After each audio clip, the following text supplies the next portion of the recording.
Okay, welcome to episode 11 of the Kayvman Show. And today we are going to transition towards the training section of the show. So we did our little 10 parts on primarily nutrition, and now we're touching on training. And today, another table setter. So I'm just going to sort of give you a taste of common attractions. With regard to training, what is my overall philosophy? My overall philosophy on training is similar to that of nutrition in that we are born to train. We are born to work out, if you like that word.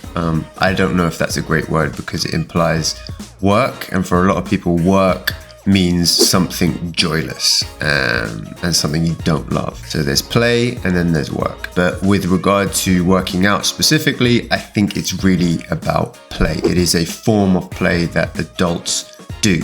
And play is not only important, it's essential to human beings. It is an essential mode of being, not just to human beings, but to all animals. Especially the more intelligent animals need more play, essentially. You look at dolphins, you look at primates, you look at any higher intelligence life form, essentially, and play is really, really central. You see it especially with younger kids, in us, in human beings, you see how important play is.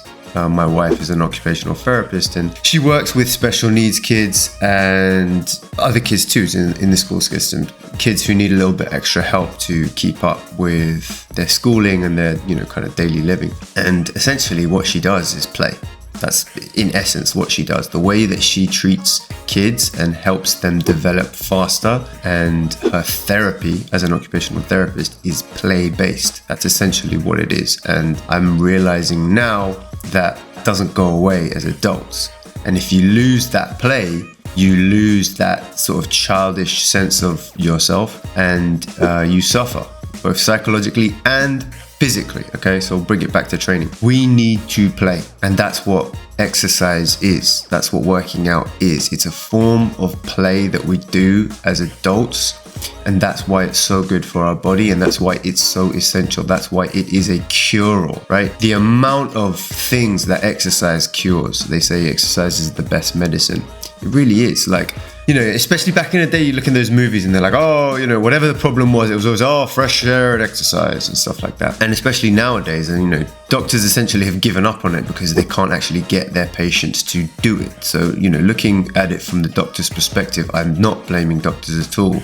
In fact, I'm applauding them for trying in the first place, but they struggle with getting people to work out. And it's, I think, because we look at working out all wrong. And that's what I'm going to say today is the way you need to look at working out is play. And the reason that play is so powerful and the reason that working out fixes our bodies so much, fixes so many problems in our body, both psychological and physical, is because it is central to ourselves as human. That's how we function.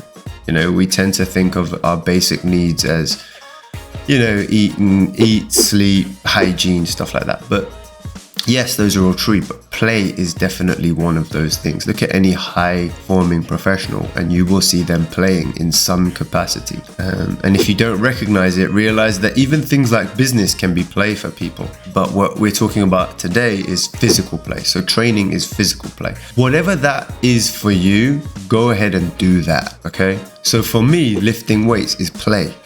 I can lose that sense of play sometimes, and it becomes a bit of a slog, and also my results suffer. But essentially, lifting weights for me is a form of play. Seeing how heavy I can lift, seeing what angle I can lift, seeing what I want to lift, how I want to lift, and the feelings that are associated with that. That's all play for me. I love lifting. Building muscle is play for me.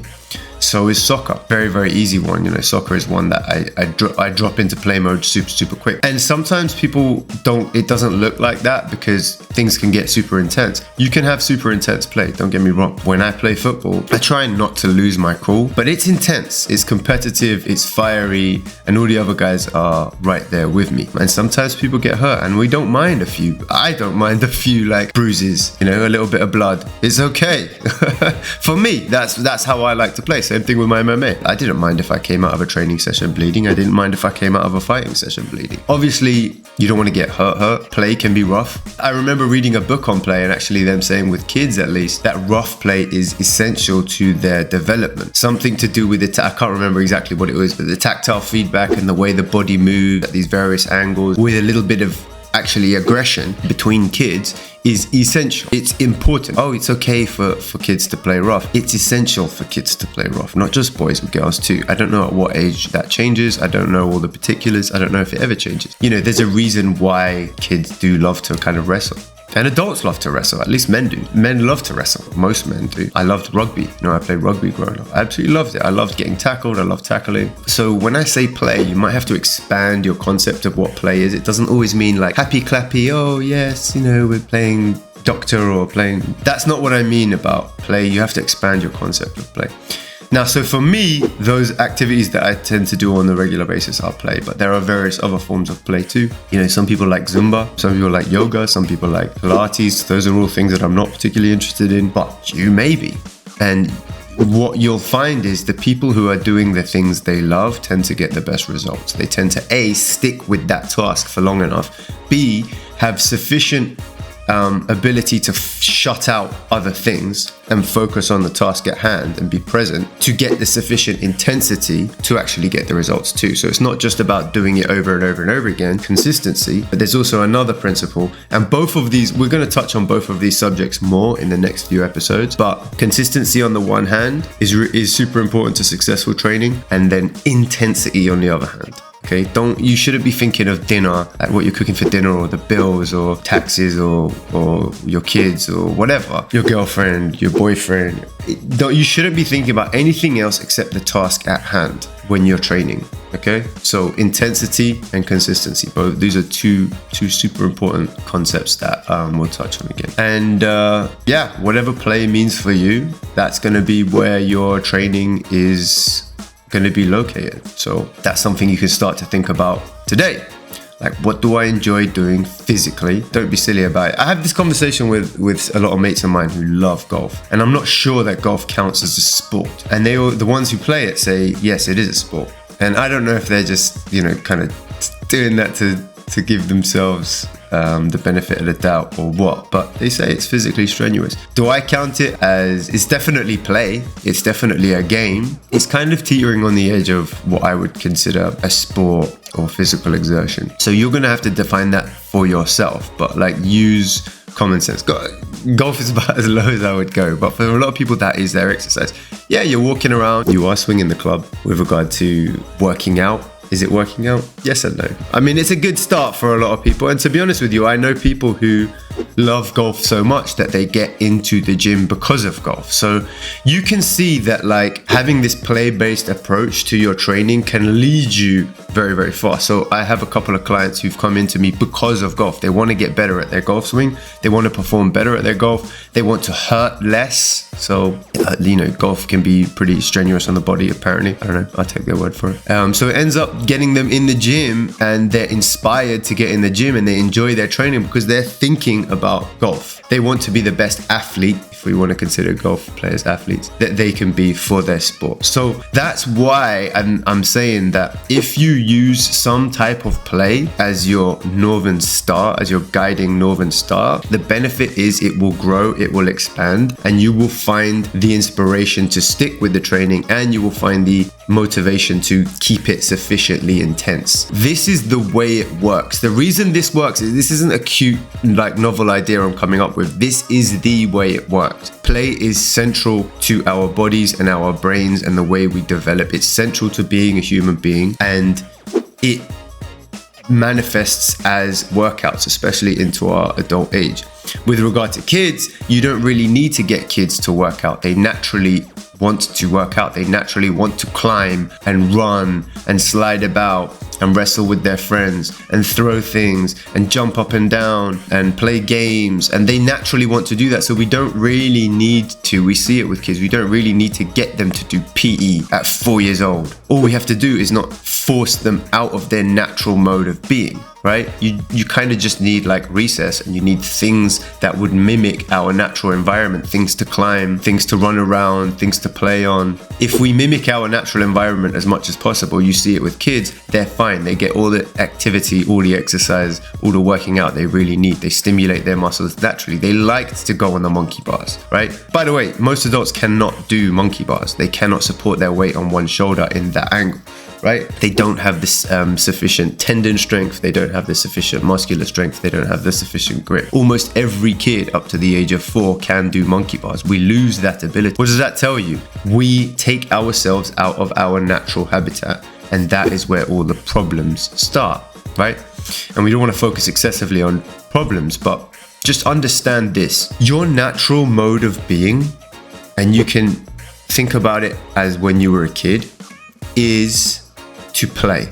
And playing is working out. I'm not just talking about playing guitar or playing chess or something. I'm talking about real play, right? Physical play. It's in you. That's in your DNA. It's in the makeup of your being. So you don't have to fight to find, if you're struggling to find a workout regime that you stick with, and you go on the bandwagon and off the bandwagon and on and off and on and off, and then you won't work out for months at a time. All that means is that you haven't found your play yet, right? And what I would advise you to do is move yourself in the direction of physical play. What do I physically like to do that feels like a game, that feels playful, that feels enjoyable? And you may have to play with that, no pun intended. You might have to look at different things. You might have to join different clubs or groups, or different gyms or whatever. Find the thing that you find cool, right? Start slow and start to play. Don't work out if you're struggling, right?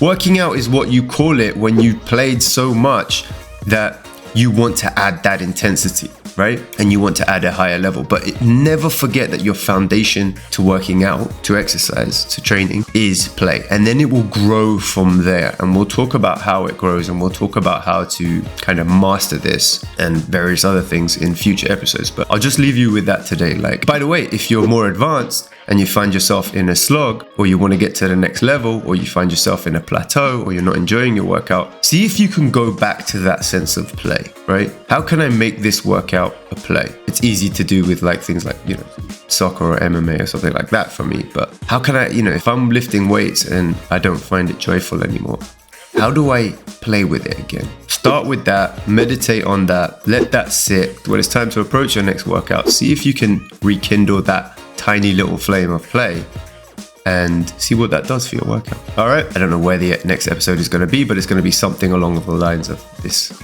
topic that we're discussing. And we're going to build on this and see how you can get your perfect training regimen based on this concept. All right. I'll catch you in the next one. Peace.